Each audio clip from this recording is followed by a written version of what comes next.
মাহফিল চলাকালীন সময়ে এটা দিয়ে গেছে। তো ওই সময় তাফসীর করছিলাম, তাই আমি আর গান বাম করি নাই। এখন আমরা একটু পড়া ট্রাই করি, দেখা যাক প্রশ্নটা কাজে আসে কিনা। প্রিয় হুজুর, আসসালামু আলাইকুম। ওয়ালাইকুম আসসালাম।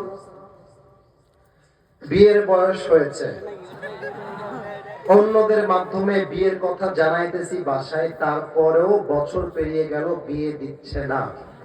এই বিষয়ে বাবাদেরকে কিছু বলবেন। আবার নামও লিখেছে, বাঘের বাচ্চা একেবারে, নাম মোহাম্মদ আব্দুল আজিজ। কে গো আব্দুল আজিজ? কে গো? না, নাম লিখে দিয়ে গেছে। যাই হোক, আমার কথা খুবই সাফ, ক্রিস্টাল ক্লিয়ার। কেউ যদি উঠে যায়, ওর জীবন থেকে বিয়ে নামের চ্যাপ্টারটাই ক্লোজ হয়ে যাবে, খবরদার। আমি মুরব্বীদের পায়ে হাত রেখে বলবো, আমি আসিফ হুজুর এই ধানসার মাটিতে আগামীতে আর কখনো আসতে পারবো কিনা একমাত্র আল্লাহ তাআলা ছাড়া পৃথিবীর কেউ এই খবর জানে না।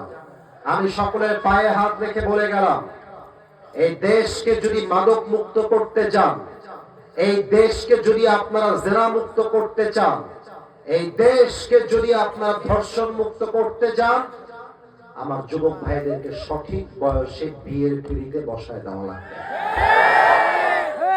বড্ড অধম সেই বাবা, যে বাবা জানে যে আমার ছেলে হারাম প্রেম করছে, তবুও বাবা তার ছেলেকে বিয়ে দিতে চায় না।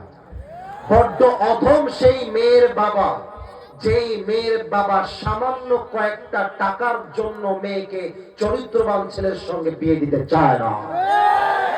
মাথায় রাখবেন আব্বাজান, আমার যুবকের বয়স একটু কম বলে তাকে মাইনাস করে দিবেন না। ওয়াক্ত हमेशा एक नहीं होगा, वक्त बदलता है। जो आज जीरो है वो तो कल हीरो भी हो सकता है।